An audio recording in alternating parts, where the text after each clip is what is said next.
नमस्कार, मैं हूं मनोज बनू। आप देख रहे हैं आंकड़े हमारे फैसला आपके। चुनाव में जाति और धर्म का मुद्दा अक्सर उठते हुए आपने देखा होगा, लेकिन कई बार किसी शहर में होने वाली हिंसा की साजिश सियासी निकल आती है।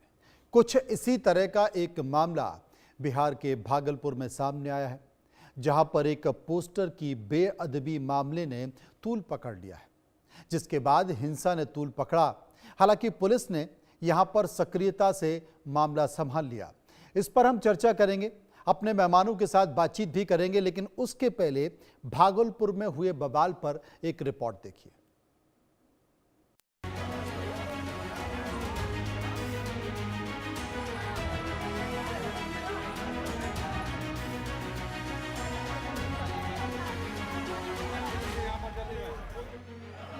भागलपुर में बिहार विधानसभा चुनावों से पहले दंगे भड़काने की कोशिश की गई।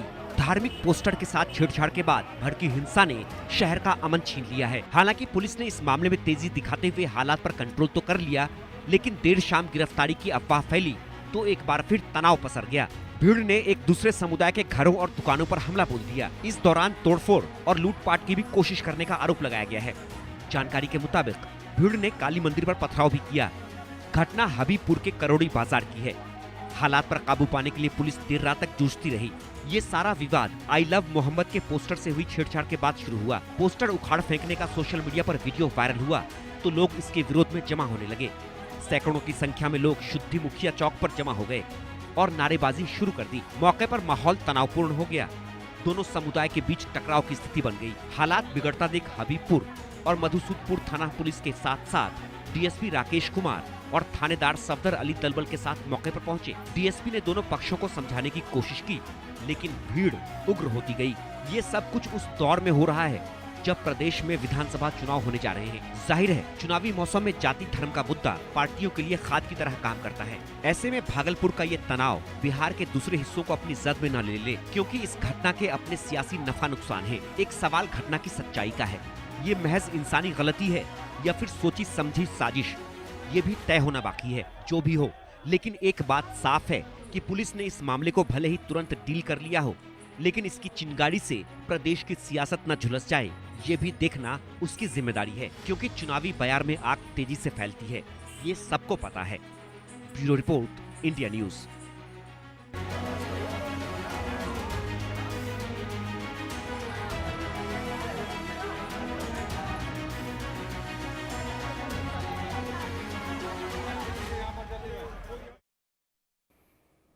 चूंकि बिहार में विधानसभा चुनाव है और विधानसभा चुनाव या किसी राज्य के कोई भी चुनाव हो या लोकसभा चुनाव हो, दंगे की बात ना हो, दंगे की तस्वीरें ना आए, दंगे पर बवाल न हो, ऐसा हो नहीं सकता। बिहार से भी कुछ ऐसी ही तस्वीर निकल कर आ रही है। इसलिए हमने इस मुद्दे पर कुछ सवाल तैयार किए, लोगों के बीच गए, उनसे जवाब मांगा। जो सवाल तैयार किए गए वो पहला सवाल आपकी टीवी स्क्रीन पर। सवाल यही कि बिहार के भागलपुर में सांप्रदायिक सौहार्द बिगाड़ने की कोशिश का आखिर जिम्मेदार कौन है? 37% लोगों ने कहा असामाजिक तत्व जिम्मेदार हैं। 16% लोगों ने कहा शासन और प्रशासन जिम्मेदार है। 25% लोग सियासी दल की बात कर रहे थे, राजनीतिक पार्टियों की बात कर रहे थे, और 12% लोग अन्य की बात कर रहे थे। 10% लोग इस पर कुछ भी कहना नहीं चाहते थे या कह नहीं पा रहे थे। सवाल दूसरा जो हमने लोगों से पूछा, सवाल पूछा कि बिहार में चुनावी माहौल के बीच धार्मिक तनाव पैदा करने के पीछे आखिर मंशा क्या रही होगी। 22% लोगों ने कहा कि सांप्रदायिक ध्रुवीकरण की कोशिश की जा रही है। 20% लोगों ने कहा सियासी दलों का यह एजेंडा है। 41% लोग असामाजिक तत्वों की साजिश बता रहे थे और 17% लोग कुछ भी कहने की बात नहीं कर रहे थे या स्थिति की बात कर रहे थे। विस्तार से चर्चा करेंगे, समझने की कोशिश करेंगे। राकेश पोद्दार जो कि प्रवक्ता बीजेपी हैं, वो हमारे साथ जुड़ेंगे बिहार से। डॉक्टर अनुज कुमार तरुण प्रवक्ता कांग्रेस हैं, वो हमारे साथ जुड़ गए। सबसे पहले अनुज के पास ही चलते हैं। अनुज जी, एक बात बताइए, मैं अभी तक समझ नहीं पा रहा था कि बिहार का चुनाव उफान पर आ रहा है, बहुत ज़्यादा दूर नहीं बचे हैं, 12-13 दिन बचे हैं, पहले चरण का मतदान आने वाला है, लेकिन अभी तक कोई ऐसी तस्वीर, ऐसी कोई खबर नहीं आई है जो कि सांप्रदायिक सौहार्द को बिगाड़ रही हो, या फिर ध्रुवीकरण करने की कोशिश ना की जा रही हो, या अपनी अपनी तरह से हर राजनीतिक पार्टी दंगे को, इन तस्वीरों को अपने हिसाब से रंग देने की कोशिश कर रही हो। मैं अनुज जी, चूंकि आप आरजेडी के नेता हैं, तो मैं आपसे एक चीज पूछना चाहता हूं कि ये जो भागलपुर में हुआ, इसमें आपको क्या दिखाई देता है? देखिए, हम मुद्दों की राजनीति करने वाले लोग और हम धर्मनिरपेक्षता, भारत की जो संविधान की जो मूल आत्मा है धर्मनिरपेक्षता, हम उसमें विश्वास करने वाले लोग। और कौन है जो कि सांप्रदायिक दंगे भड़का कर जो कि चुनावी एजेंडा बनाना चाहता है, कौन हिंदू राष्ट्र की बात करता है, कौन मुस्लिम विरोधी बात करता है, ये सबको पता है।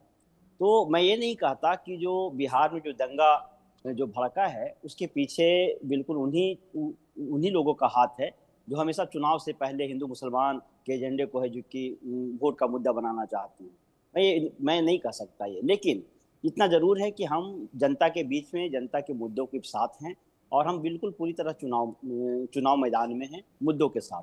चाहे वो रोजगार का मुद्दा हो, महंगाई का मुद्दा हो, बिहार में बढ़ता अपराध का मुद्दा हो, बिहार में पलायन का मुद्दा हो, किसानों का मुद्दा हो, ठीक है, या आशा दीदी, जीविका दीदी का जो आर्थिक समस्याओं का जो मसला है, सबको लेकर के हमें जो कि चुनावी मैदान में है। इसलिए हमारे लिए धर्म निरपेक्षता महत्वपूर्ण है, सांप्रदायिक दंगे हमारे लिए महत्वपूर्ण नहीं है। सांप्रदायिक दंगे वही लोग कराते हैं जिनको पता है कि वो चुनाव हार रहे हैं और इस बार है कि सत्ता परिवर्तन होने जा रहा है। हम इसमें विश्वास करने वाले लोग। राकेश पोद्दार बीजेपी के प्रवक्ता इस वक्त हमारे साथ जुड़ गए हैं। राकेश जी, भागलपुर में जो हुआ, काली पूजा के दौरान एक पोस्टर लगा, हालांकि मजेदार बात यहां पर यह है कि आई लव मोहम्मद के जो पोस्टर पूरे देश में लगाए जा रहे थे, इस पर बवाल हो रहा था, विरोध हो रहा था, बयानबाजी आ रही थी। मुझे लगता है कि पिछले 25-30 दिनों से ऐसी कोई तस्वीर, देश से कहीं कोई खबर, इस तरह के पोस्टर दिखाई नहीं दे रहे हैं। लेकिन भागलपुर को अचानक ऐसा क्या हो गया कि आई लव मोहम्मद का पोस्टर लगता है, विवाद होता है और सीधे ये माहौल सांप्रदायिक दंगे की स्थिति निर्मित हो जाती है अचानक से? आप इसे कैसे देख रहे हैं?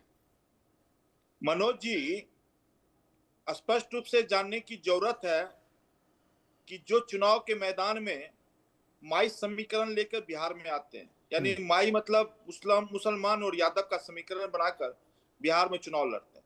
ओबीसी साहब आते हैं बिहार में, जहां पे 243 सीट है विधानसभा का चुनाव का, लेकिन वहां पे कहते हैं कि हम 6 सीटों पे चुनाव लड़ेंगे। तो आप समझने की जरूरत है कि कांग्रेस चाहे ओबीसी साहब एक वर्ग की चिंता करते हैं, एक धर्म की चिंता करते हैं, एक समुदाय की चिंता करते हैं। उसके बाद बिहार का विपक्ष का नेता, जिनकी एक गरिमा थी, जिनकी एक मर्यादा थी, वो जाते हैं ओसामा साहब के यहाँ, शहाबुद्दीन साहब के यहाँ, वहां कहते हैं शहाबुद्दीन साहब अमर रहे। तो आप समझ सकते हैं कि एक बार की ये लोग चिंता करते हैं, एक समुदाय की चिंता करते हैं। तो बिहार में दंगा फसाद कराने की बात यही लोग करते हैं। हिंदू मुसलमान कौन कर रहा है बिहार के अंदर? ये सिर्फ महागठबंधन के लोग कर रहे हैं कि बिहार में हिंदू और मुसलमान हो, मैं चुनाव जीत जाऊं। बिहार में जातिवाद की अराजकता किसी ने फैलाई, तो कांग्रेस ने फैलाई। भ्रष्टाचार का वैक्सीन किसी ने लगाया, तो लालू प्रसाद यादव जी जैसे लोगों ने भ्रष्टाचार का वैक्सीन लगाया और बिहार में एक समीकरण बनाकर चुनाव लड़ते हैं। हम तो सब कहते हैं कि सबका साथ, सबका विकास, सबका विश्वास, सबका प्रयास। इनके पास समीकरण देखिए, माई समीकरण। तो समीकरण से निकलेंगे तभी ना। एक बार किसने कहा माई समीकरण? आप सीट बंटवारा को आपने समीक्षा नहीं किया, इसका मतलब? देखो, सीटों बंटवारा पे आते हैं तो मैं मनोज जी एक बात कहना चाहता हूं। सुनिए, मैं आता हूं। बिहार के अंदर मनोज जी 243 सीट है, महागठबंधन कितने पर लड़ रही है? 253 पर लड़ रही है। और मैं कहना चाहता हूं तेजस्वी जी के लिए और राहुल जी के लिए, हमें अपनों ने लूटा, गैरों में कहां दम था। इनकी किस्ती वहां डूबी जहां एसआईआर और अधिकार रैली में जनता कम था। तो मैं कहना चाहता हूं इन लोगों के पास कोई मुद्दा नहीं है, ना नेता है, ना नियत है, ना निष्ठा है। अगर नेता होते, चाहे इनके पास नियत होता, चाहे निष्ठा होता, चाहे नए संकल्प होते। तो मैं राकेश जी ये आपसे क्या कहना चाहता हूं, आपका साफ तौर पर यह आरोप है कि ये किसी और ने नहीं बल्कि ये महागठबंधन ने कराया। सांप्रदायिक माहौल खराब करने का कारण महागठबंधन ने किया है, क्योंकि जिस एम बाय फैक्टर को लेकर आरजेडी आगे बढ़ रही है, उससे इसका फायदा होने वाला है, आपका यही आरोप है? जी मनोज जी, मैं स्पष्ट रूप से कर रहा हूं कि इनके पास सिर्फ समीकरण है, माई समीकरण। लालू जी माई समीकरण से निकल किसने नहीं कहा पा माई रहे। समीकरण है भाई? अरे सुन लीजिए, तो आप कह दीजिए मनोज जी के चैनल पे, कह दीजिए माई समीकरण कोई नहीं है, मैं मान जाऊंगा। कह दीजिए माई बिल्कुल समीकरण नहीं है। बिल्कुल मैं अब कह यार रहा करता हूं, तो मैं बताऊंगा कि माई समीकरण बिल्कुल नहीं मैं है। कह रहा हूं, हम माई अनुज समीकरण जी, पे काम नहीं कर अनुज रहे हैं, जी, हम एक ए टू बात जेड सुन की लीजिए, पार्टी हैं। आज कह हमने दीजिए मनोज जी के सामने कि माई समीकरण मेरा नहीं है। मैं मैं तो यही कह ही रहा सुनना हूं, चाहता हूं अनुज मैं जी। कह रहा हूं मेरा माई आपसे समीकरण इसी नहीं, हम ए बात टू को जेड मैं की सुनना पार्टी चाहता हैं। हूं कि माई आप समीकरण नहीं है हमने बिहार जो के सीट अंदर। दिया इस हिंदू बार और चुनाव मुसलमान की में, बात आप किसने उसकी कही? समीक्षा कर लीजिए। आपने उसमें कही। स्वर्ण भी मुसलमान हैं, वर्ग को उसमें खुश मुस्लिम करने भी की हैं, उसमें दलित भी लाल हैं, कृष्ण उसमें आडवाणी जी ईबीसी का भी है, रथ उसमें किसने ओबीसी रोका? भी हैं। लालू प्रसाद यादव जी ने देखिए रोका। अभी आपने राम कहा मंदिर कहने का के लिए हमने मुद्दा कह पे दिया ना भाई, अभी तो आपने कहा कहने के लिए हमने कह दिया कि आप जो प्रोपेगेंडा सेट कर रहे हैं, नैरेटिव सेट कर रहे हैं कि आरजेडी माई समीकरण की पार्टी है, मैं इसको खारिज करता हूं। हम ए टू जेड की पार्टी हैं। इस बार जो विधानसभा चुनाव में जो हमने सीट जो दिया है, आप उसकी समीक्षा कर लीजिए, उसको उठाकर देख लीजिए। हमने स्वर्णों को भी टिकट दिया, हमने यादवों को भी टिकट दिया, हमने कोई कुर्मी को भी टिकट दिया, हमने ईबीसी को टिकट दिया, हमने मुसलमानों को भी टिकट दिया, हमने दलितों को भी टिकट दिया, हमने आदिवासियों को भी टिकट दिया। आप कितने दिए? आप कितने दलितों को टिकट दिया? आप कितने ईबीसी को टिकट दिया? आप अपने ओबीसी को कितना टिकट दिया, ये बता दीजिए। आप आपने मुसलमानों को कितना टिकट दिया? तो आपका चेहरा ही है सांप्रदायिक चेहरा है। बताइए आप कितने मुसलमानों को टिकट दिया आप? नहीं और तो अब उनको उल्टा इल्जाम देना ही लगा नहीं रहे हैं है। हम पे। नहीं, मनोज डॉक्टर जी, अनुज कुमार, मनोज उनको जी, देना ही हम नहीं है। एक वर्ग की बिल्कुल राकेश नहीं, तो पोद्दार जी उल्टा को इल्जाम देना ही लगा रहे नहीं हैं, है। बताइए। ये राकेश सांप्रदायिक पोद्दार जी को देना ही नहीं है। जी, उनको तो बोले यहाँ मुसलमान पे को टिकट देना नहीं है। उनकी जो राजनीति है, उनकी जो रणनीति है, वो क्लियर है। आप देखिए बिल्कुल। केंद्र में इसका देखिए मतलब मानते एकमात्र हैं कि चेहरा, ये राष्ट्र सुन विरोधी लीजिए, लोग हैं, ये सुन संविधान लीजिए, विरोधी लोग हैं, सुन ये लीजिए, धर्मनिरपेक्ष, सुन लीजिए, ये धर्म जी। एकमात्र चेहरा मुख्तार अब्बास नकवी थे, कैबिनेट से वो भी हटा दिए गए। तो हाँ, भारतीय जनता पार्टी से अगर ये सवाल पूछोगे तो बेमानी है। उनको देना ही नहीं है, उनका सीधा एजेंडा है। क्यों राकेश जी? मैं आता हूं मनोज जी। आज बिहार के गवर्नर आरिफ मोहम्मद खान साहब हैं। हम ऐसे मुसलमानों को ढूंढ ढूंढ कर निकालते हैं। अरे तो हम ढूंढिए ऐसे नहीं, इस पर ऐसे टिकट कहाँ मुसलमानों दिया है को आपने? ढूंढ के ढूंढते निकालते एक भी। हैं। सुन लीजिए, अरे सुन लीजिए ना। अरे हम ओसामा बिन लादेन या इसका क्या कहते हैं साहबुद्दीन जैसे लोगों को ढूंढ के नहीं निकालते हैं। अरे हम तो भाई, ढूंढ के निकालते हैं साहबुद्दीन का बेटा है देश जो के कि अब्दुल विदेश से कलाम पढ़ कर साहब आया जैसे है, मुसलमानों वो को नया ढूंढ कर जनरेशन का लाते हैं बच्चा है। और देश के वो कोई प्रतिष्ठित कट्टर जगह मुसलमान पे नहीं है। बिठाने का काम वो करते हैं। प्रगतिशील हम ऐसे मुसलमान है। मुसलमानों को उसको ढूंढ भी के हमने लाते वोट हैं। दिया है आपके टिकट। जैसे नहीं, अरे भाई, आपके तो आप जैसे एक नहीं। आंख है जो कि साहबुद्दीन साहब अमर प्रगतिशील रहे। आदमी को दे हम देते। ऐसे मुसलमानों को हमने ढूंढते हैं। हम स्पष्ट रूप से कह रहे हैं, हम चैनल पर स्पष्ट रूप से कर रहे हैं। हम अब्दुल कलाम साहब को जैसे को अरे ढूंढ कर अब्दुल लाते हैं। कलाम उसका विरोध किसने किया? महागठबंधन के लोग, आप इधर कांग्रेस उधर ने की विरोध बात किया मत कलाम करिए। आप साहब इस का। चुनाव में आरिफ कितने खान मुसलमानों साहब को का टिकट विरोध दिया, ये किसने बताइए किया? आप। महागठबंधन के लोगों ने किया। अरे आप सुन लीजिए सीधा भैया, सवाल, अरे आप सुन सीधा लीजिए। सवाल का उत्तर दीजिए। समीकरण की बात कर रहे इस हैं विधानसभा आप, के चुनाव समीकरण में की कितने बात कर रहे हैं। मुसलमानों को टिकट दिया है आपने? कितने दलितों को टिकट दिया है आपने? कितने ईबीसी को टिकट दिया है आपने? इसका डेटा पेश करिए आप, और मैं बता देता हूं। मैं अपने तो अपनी आप, बात रखी, मेरी भी सुन लीजिए। अब मैं बताता हूं कितने को दलितों को टिकट दिया बिहार हाँ के। बताइए आप। मनोज जी, बिहार के अंदर लगभग 50% स्वर्णों को भारतीय जनता पार्टी ने टिकट दी। जनता दल यूनाइटेड लगभग 40% ओबीसी ईबीसी को टिकट देने का काम किया। चिराग पासवान जी की पार्टी लगभग 10%, 8% या 10% दलितों को टिकट देने का काम किया। हमारा समीकरण बना है 243 का। हमने महिलाओं को कितना टिकट दिया है आपने? महिलाओं का भी बता दीजिए। हम तो 24 महिलाओं को टिकट दे दिया। हमने 19 मुसलमानों को टिकट दे दिया। हमने स्वर्णों को भी टिकट दे दिया। हमने 10 स्वर्ण को टिकट दिया उसने। हमने, आप जो प्रश्न पूछे उसका जवाब लीजिए। लड़ने झगड़ने से कोई फायदा नहीं, नहीं। आप कितने मुसलमानों को टिकट दिया, ये बताइए ना। हम नहीं दिया मुसलमानों को, तो क्या हो गया? इसका मतलब है ना कि आप संविधान के की धर्मनिरपेक्षता में चिंता विश्वास है। नहीं करते। एक रहोगे आप तो सांप्रदायिक सेफ पार्टी हो, रहोगे। बोलो ना एक कि आप रहोगे हिंदू, तो सेफ आप रहोगे। कट्टर हिंदू पार्टी हो, ये अनेक बताओ ना एजेंडे पे सबको। काम करते हैं। आप मुसलमानों को खुश करिए। हम हम योजनाओं के खुश साथ नहीं कर रहे मुसलमानों हैं। को हम देंगे। भारत हम की मुसलमानों धर्मनिरपेक्षता को में टिकट विश्वास देंगे, करने क्या वाले लोग देंगे? हैं। हम सुन गंगा लीजिए, जमुना तहजीब में आप विश्वास करने मुसलमान की वाले लोग चिंता हैं। करिए। इस देश को तो जितना वही हिंदुओं तो ने है। बनाया उतना मुसलमानों ने भी बनाया। कौन हम बताता इस है? विचारधारा में विश्वास करने वाले लोग हैं। इसलिए हम सामाजिक न्याय के तहत सभी धर्मों का सम्मान करने वाले लोग हैं।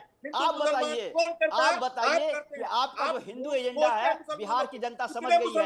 आज आपका चेहरा देखकर समझ, आज का वक्तव्य देख के बिहार की जनता समझ गई है कि है जो कि आप मुसलमान विरोधी हैं। आप, और भागलपुर का दंगा का जहां तक सवाल था, इसका मतलब है कि आप मुसलमान विरोधी हैं और मुस्लिमों को है जो कि भारत का आबादी की जनता नहीं समझते हैं। इसीलिए डॉक्टर अनुज, एक बात मेरी समझ में नहीं आ रही है कि भागलपुर में क्यों हुआ। आपको याद होगा सलाउद्दीन जो कि भागलपुर के डिप्टी मेयर हैं, असल में नामांकन के आखिरी दिन बड़े गाजे बाजे के साथ, रैली के साथ पर्चा भरने जा रहे थे, लेकिन जो अमित शर्मा हैं जो कांग्रेस के एमएलए हैं, उन्होंने तेजस्वी यादव से बात की और उनको रोक दिया गया।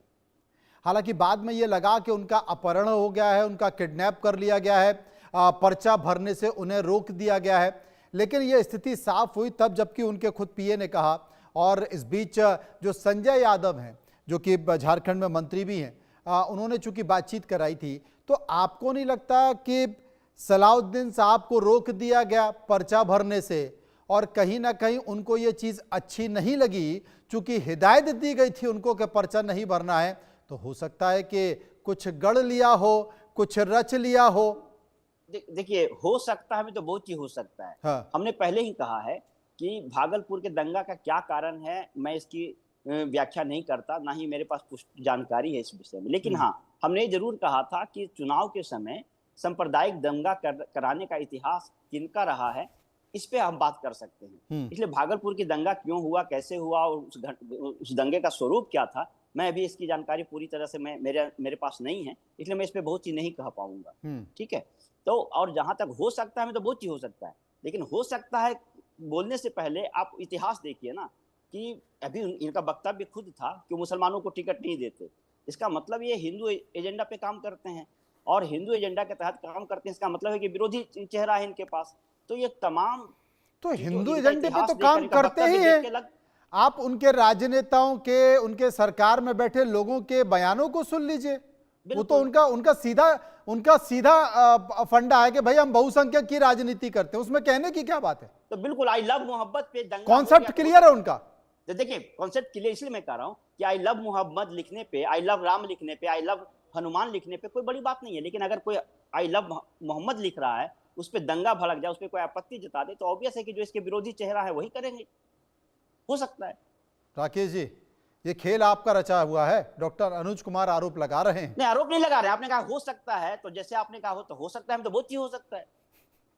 राकेश जी, एक चीज बताइए, बिहार के अंदर एक रैली इन्होंने निकाला, तौकीर राजा साहब, जो अभी वक्फ वोट कानून पे साफ स्पष्ट रूप से वहां पे था, कहता था कि सिया कानून, पता नहीं कौन सा कानून बिहार में लाना है। किसने जब आवाज दी, 3 फरवरी को किसने आवाज लगाई? लालू प्रसाद यादव और तेजस्वी प्रसाद यादव गांधी मैदान की रैली में साफ स्पष्ट रूप से उन्होंने कहा कि सिया जैसे कानून को लाना है हमारे बिहार के अंदर, पूरे देश के अंदर कानून की जरूरत है। धार्मिक कौन ठहराता है? और वक्फ वोट की बात जब आई तो पूरे बिहार में, तो वहां पे जाके किसने, लालू प्रसाद यादव स्पष्ट रूप से गए थे डाक बंगला चौक पे, इनकम टैक्स चौक पे जाके उस प्रदर्शन को स्पष्ट रूप से उनको समर्थन देने का काम किया। कौन? हमारे लिए स्पष्ट रूप से एक बात कहना चाहता हूं, हम 80% की बात करते हैं, करते रहेंगे। 80% हमारे लिए, एक रहोगे तो सेफ रहोगे, इसीलिए हम बार बार कहते हैं 80% में दलित पिछड़े हैं कि नहीं है? सही समय है इनको सबक सिखाने का। नहीं, आपके 80% में दलित पिछड़े हैं कि नहीं है? अगर 80% में दलित पिछड़े हैं तो फिर कथावाचक पे कसाव क्यों छिड़का जा रहा है? लाते हैं, देश के अच्छे जगह पे बिठाने का काम करते। कलाम साहब को हमने लाया है, कलाम साहब का आपने विरोध किया था। आरिफ खान साहब का आज बिहार के गवर्नर हैं, उनके नेतृत्व में गुड गवर्नर्स की आपको नहीं है। आप बताइए, आपको क्या विरोध है? हम तो लाएंगे, हमने उत्तर प्रदेश में बनाया ना मंत्री, आपको क्या दिक्कत? हम सीधा राज्यसभा भेजते हैं, सीधा एमएलसी बनाते हैं, हम चुनाव नहीं लड़वाते मुसलमानों को, हम तो सीधा उनको देते हैं, बेनिफिट देते हैं सारी योजनाओं पे। हमने ईडी योजना ला के दिया, उड़ान योजना ला के दिया, 370 जैसे मुद्दे में मुसलमानों को हमने संविधान के नियम से उसको बाहर निकाला, 3 तलाक जैसे मुद्दे को हमने लाया, हज कमेटी पे हमने सब्सिडी दी। तो आप बताइए, हमने मुसलमानों के लिए काम किया? आप तो सिर्फ कहते हैं बुलडोजर भी आप ही चलवा रहे हो, दंगे भी आप ही करवा रहे हो, आपने कितने मुसलमानों जमीन भी उनका आप ही हड़प रहे हो, विपक्ष के कितने नेता बना दिए आपने? सबसे पहले बनना होगा तो आप अपने घर के लोगों को बनाओगे, अपने परिवार के सामने पेश करोगे, लेकिन आपने आज तक मुसलमानों को आगे नहीं बढ़ाया, सिर्फ उनके कंधे पर बंदूक रखकर बात करी। हमने काम करके दिखाया है मुसलमानों के लिए, चाहे कोई भी योजना हो। 12 योजना ऐसे हमने लाया जो मुसलमानों के लिए बेनिफिट हुआ। देश के प्रधानमंत्री भी चिंता करते हैं कि गरीब का बच्चा कोई मुसलमान जो पासमानदा हो, चाहे किसी भी जाति का हो, जो अंतिम पंक्ति में बैठा हो, उसको उठाने का काम हमने किया। शिक्षा दीक्षा से, मदरसा से ऊपर लेकर योजना बता दीजिए, आप भाषण मत दीजिए, योजना बता दीजिए आपने किस योजना के तहत आगे बढ़ाया है आप। अरे आप सच्चर कमेटी के रिपोर्ट तो आपने लागू होने बिहार के नहीं अंदर दिया है धार्मिक आपने। भावनाओं को किसने ठोस पहुंचाया? आप ही कहते थे ना, राम मंदिर जब बन रहा था तो क्या कहते थे कि खून की नदियां बहा दो, हटा दो, ऊपर से बम गोले किसने फेंके? मुलायम सिंह यादव जी फेंकते थे। करवाया उन्होंने मुख्यमंत्री रहते हुए। ऐसी बातें करते हैं आप। तो हमारे पार्टी को सांप्रदायिक पार्टी कहते थे, हिंदुत्व की अभी भी पार्टी कह रहा हूँ कहते थे। सांप्रदायिक पार्टी हो या आप, इसीलिए आज अयोध्या वासियों ने मौका आपको मिला हरा है भी दिया। देश को 80% सनातन को, हिंदू को, कि आज देश सुचारू रूप से चल रहा है और सुचारू रूप से सही हाथों में चल रहा है। इसीलिए देश की जनता लगातार देश के प्रधानमंत्री को 15 साल से चुनने का काम कर रहा है। बिहार के अंदर 20 सालों से मुसलमान चाहे हिंदू मिलकर मुख्यमंत्री नीतीश कुमार को चुनने का काम कर रहा है। हमने काम कर दिखाया। आपके जैसे नहीं बातें करते हैं, समीकरण बनाते हैं। आप तो शर्म करिए। आपका विपक्ष का नेता हमारे बिहार का तेजस्वी प्रसाद यादव जाते हैं। मैं बार बार कहूंगा, साहबुद्दीन साहब अमर रहे। जो अपराधी एक ब्राह्मण और के यही बच्चे मुद्दा को है तेजाब डॉक्टर डाल के अनुज मारने कुमार वाला साहब, वो जब व्यक्ति भी आया। एनडीए की बैठक इनको होगी शर्म तो नहीं बीजेपी आती इस है? मुद्दे को उठाएगी और इसी मुद्दे को उठाते हुए लगातार चुनाव प्रचार में नहीं, भी जा देखिए, रही है। सर्वे के देखिए, 2 सवाल और बचे हैं, एक बार उनको ले लेते हैं, फिर मैं आपके पास आ रहा हूं। सर्वे का एक और सवाल हमने लोगों से पूछा कि क्या बिहार में चुनाव के वक्त धार्मिक तनाव पैदा कर सियासी समीकरण को साधने की कोशिश हो रही है? 63% लोगों ने हाँ कहा है कि इसमें कौन सी नई बात है, हमेशा से चुनावों में होता रहा है। 35% लोगों ने कहा ऐसा नहीं है और 2% कुछ भी कहना नहीं चाहते थे। सर्वे का एक और सवाल हमने लोगों से पूछा, चुनावी माहौल में धार्मिक तनाव से आखिर किसे लाभ मिलने की संभावना है?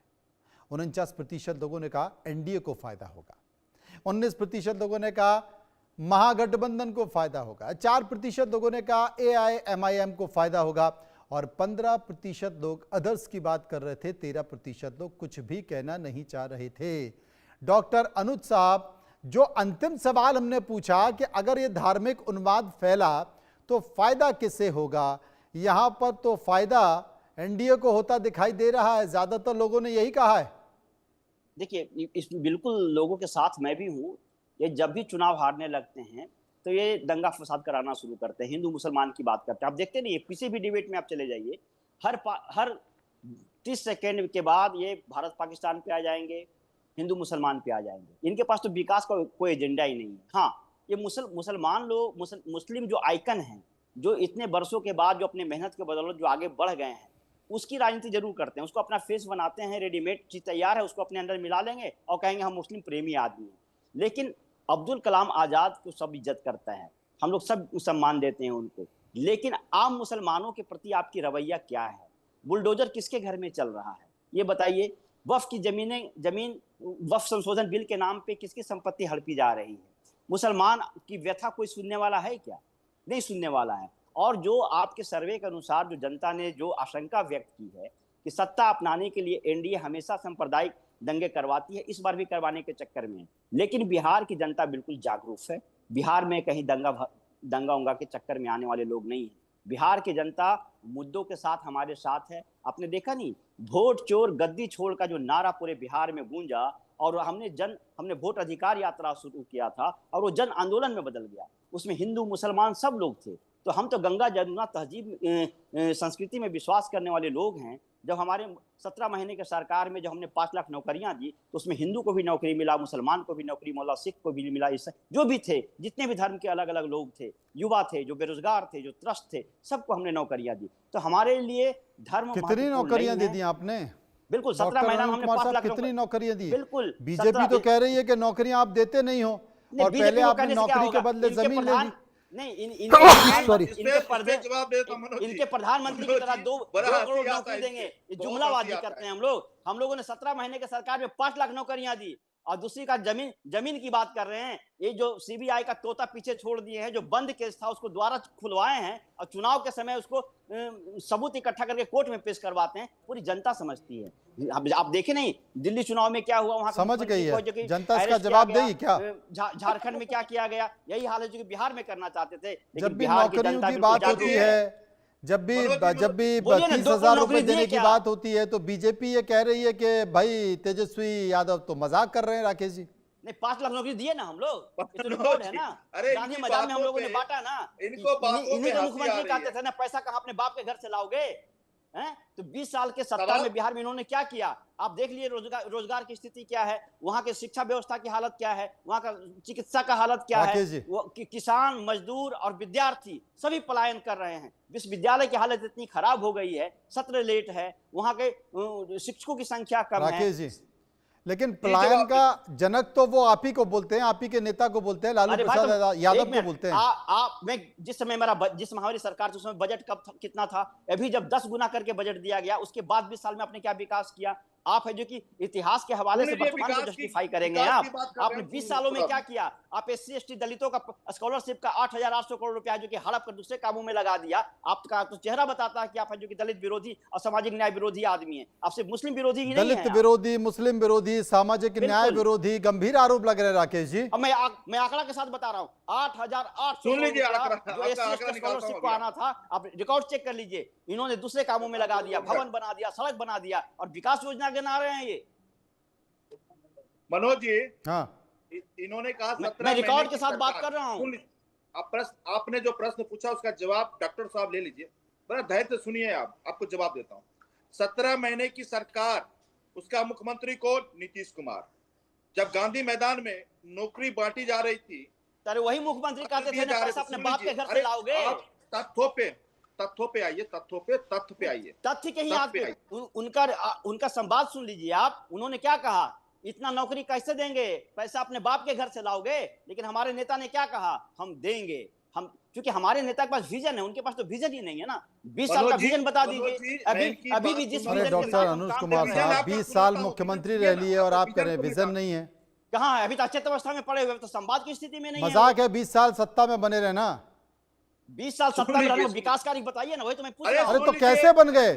आंखों में धूल झोंक के बन गए। बिल्कुल जुमलों की सरकार है ये। 17 महीने समीकरण अभी भी सुनिए, अभी भी नीतीश कुमार तीसरे नंबर की पार्टी है। अब बीजेपी को सत्ता नसीब नहीं हुई है। 2010 को छोड़ दिया, तभी भी हम सबसे बड़ी पार्टी है। ये तोड़ जोड़ से सरकार बना लेते हैं, इसका मतलब नहीं है कि बिहार के चहेती पार्टियां हैं ये लोग। नीतीश कुमार जी ने स्पष्ट अरे आपको तो कभी नसीब ही नहीं हुआ बिहार के सत्ता। बीजेपी को कभी नसीब हुआ है क्या बिहार के सत्ता? नीतीश कुमार अभी भी 3rd नंबर की पार्टी है, सबसे बड़ी पार्टी अभी भी है। वो अलग बात है कि जोड़ तोड़ करके आप सरकार बना लेते हैं, लेकिन जनता के बीच आप कभी प्रसिद्ध नहीं है, जनता के चहेता कभी नहीं है। क्योंकि आपने जनता का काम ही नहीं किया है। आपने ना नौकरियां दी, ना महंगाई कम किया, ना अपराध कम किया। दलित बच्ची कहो जी कि बलात्कार होता है, उसको बेड तक मुहैया नहीं करा पाते हैं। 20 सालों में आप जो विकास की बात करते हैं, बिहार इस बार है जो कि बिहार बदलाव के मूड में है और एक आदमी एक गली गली में गूंज रहा है वोट चोर गद्दी छोड़, और बिहार परिवर्तन की तरफ आगे बढ़ रहा है। डॉक्टर अनुज, बुरा मत मानिएगा, लेकिन जब भी विधानसभा चुनाव होता है, मैं महागठबंधन या आरजेडी के या तमाम दूसरे लोगों के बारे के प्रवक्ताओं से, राजनेताओं से यही सुनता हूं, या बिहार छोड़ दिए किसी भी प्रदेश में चले जाइए, यही सुनता हूं कि इस बार प्रदेश बदलाव के मूड में और इस बार बदलाव होगा। राकेश जी बताएंगे, राकेश जी वाकई बदलाव होगा कि नहीं होगा? अब देखिए मनोज जी, मैं इनसे विनती करता हूं डॉक्टर साहब से, 1 मिनट मेरी सुन ले, बाकी सारे सवालों का जवाब मैं दूंगा। 1 मिनट। बिहार के अंदर मनोज जी, बिहार के अंदर इन्होंने जब कार्यकाल छोड़ा था तो बिहार के अंदर स्कूल थे 40,000। आज बिहार के अंदर 90,000 स्कूल है, यानी 81% नीतीश कुमार जी ने स्कूल बिहार के अंदर बनाया। आज बिहार के अंदर इन्होंने 100 अस्पताल छोड़ के गए थे 2005 में, आज बिहार के अंदर 2000 अस्पताल है, यानी 1881% अस्पतालों में वृद्धि। ये कहां से डेटा दे रहे हैं आप भैया? सोर्स बता दीजिए आप, सोर्स बता दीजिए आप। नहीं भाषण मत दीजिए, सोर्स बताइए आप। 2000 अस्पताल कैसे बनवाए आपने? सोर्स दीजिए आप। टीवी पे बैठ के सिर्फ भाषणबाजी नहीं चलेगा, सोर्स बताइए। यदि मैं बोल रहा हूं तो मैं डेटा के साथ अच्छा नहीं लगता। नहीं मनोज जी, मैं विनती करता हूं, आप बताइए ना यार। राकेश जी, आपने कहा कि 90,000 स्कूल बना दिए, आपने कहा 90,000 स्कूल बना दिए, आपने कहा 2,000 अस्पताल बना दिए। अब डॉक्टर तनुज आपको चैलेंज कर रहे हैं कि ये आंकड़ा कहां से लेकर आए हैं, पहले ये आंकड़ा बता दीजिए, लफाजी मत करिए। तो आप बता दीजिए कि फलानी वेबसाइट पर चले जाइए, इस वेबसाइट पर चले जाइए, क्लिक कर लीजिए, देख लीजिए कि 2,000 अस्पताल बनाए हैं कि नहीं बनाए। मनोज जी, अगर मैं झूठ बोल रहा हूं, हाँ, इंडिया टीवी न्यूज नेशनल पे स्पष्ट रूप से कहना चाहता हूं, मनोज जी आप प्रतिष्ठित व्यक्ति हैं, आप अपने पीसीआर से कहिए, अपने हाउस मीडिया से कहिए कि मेरी बात अगर गलत हो तो मैं क्षमा मांगूंगा। आप अपने टीम से कहिए कि जो मैंने बोला। डॉक्टर अनुज साहब देखिए, बड़ी बात कर दी है, बड़ी बात कर दी है कि अगर राकेश पोद्दार गलत हुए तो वो सार्वजनिक तौर पर माफी मांगेंगे, क्षमा मांगेंगे। अब इतनी बड़ी बात तो बोल नहीं सकते, झूठ तो नहीं बोल सकते। ये भी जुमला है क्या? ये भी जुमला है क्या? बिल्कुल जुमला, ये तो जुमला ही फेंकते हैं ना। सोर्स बता दे, मैं यहीं पे चेक कर लूंगा ना। मनोज जी आप अपनी टीम सोर्स से बता सर्वे दे, करवाइए, मेरी टीम को छोड़ दीजिए। आप अपनी टीम से इनको सर्वे समय दे करवा दीजिए, के सोर्स आईना बता उतार के दीजिए। दिखा दीजिए। बिहार के अंदर आज बिहार के अंदर हमने लगभग 400 कॉलेज बना कर दिया, 38 इंजीनियरिंग कॉलेज बिहार के अंदर चल रहे हैं, 20 मेडिकल कॉलेज बिहार मैं बताता हूं आपको, 100 पैरा मेडिकल कॉलेज बिहार के अंदर चल रहे हैं, 100 एनएम और नर्सिंग कॉलेज चल रहे हैं बिहार के अंदर। हमने काम किया है, 20 लाख लोगों को गरीबी रेखा से हमने बाहर किया है। आज बिहार के अंदर लोगों के पास 6 करोड़ 15 लोगों के पास बैंक खाता है, 15 लाख लोग इनकम टैक्स बिहार के अंदर भर रहे हैं, 50 लाख लोग के पास पैन कार्ड है। बिहार के अंदर हमने काम किया है। हमारी बहनें 8 लाख हमारी बहनें 10वीं क्लास की परीक्षा देने जाती है। बिहार में विकास की गंगा बही है। हमने बिहार में 30,000 किलोमीटर सड़क बनाकर दिखाया है। मैं स्पष्ट रूप से मनोज जी कहता हूं, डंके की चोट पर कि इंडिया टीवी न्यूज नेशनल पे कि आप सर्वे करके दिखा दीजिए, आप खुद सर्वे करवाइए अपने पीसीआर टीम से। मैं अगर झूठ बोल रहा हूं, मैं बता रहा हूं, अब मैं इनका डेटा, मैं इनका पोल खोल रहा हूं। मनोज जी मुझे समय दीजिए, ये झूठ बोल रहे हैं, ये राकेश पोद्दार जी, राकेश पोद्दार जी, डॉक्टर अनुज कुमार जी, राकेश पोद्दार जी, चूंकि बात ऐसी हो गई थी तो मैं आपको बता दूं, बात ऐसी हो गई थी। अनुज कुमार जी रुकिए, अभी पता नहीं 2,000 अस्पताल बताए थे आपने राकेश पोद्दार जी, बिल्कुल, लेकिन मैंने गूगल में देखा तो बिहार में 12,338 सरकारी अस्पताल हैं। कितने? 12,348। दूसरा, सरकारी अस्पतालों की संख्या बता रहा हूं मैं, 12,338। ये 12,338 सरकारी अस्पतालों की संख्या है। अब जो अन्य अस्पताल हैं राज्य में, एक और महत्वपूर्ण सरकारी अस्पताल एम्स पटना भी है, जो 1,000 से अधिक बिस्तरों का। अब आप तो जो है, मुझे लगता है 2,000 बहुत कम बता रहे थे डॉक्टर अनुज कुमार जी, ये संख्या तो बहुत ज्यादा निकल गई। अब 12,000 में से सुन लीजिए, अगर 12,000 में से 10,338 भी आपके मान लिए जाए डॉक्टर अनुज साहब, तो भी 2,000 राकेश पोद्दार बोल रहे थे, सही है? नहीं, मैं बताता हूं, अब मैं डेटा बताता हूं, सुनिए। 2005 में प्राथमिक स्वास्थ्य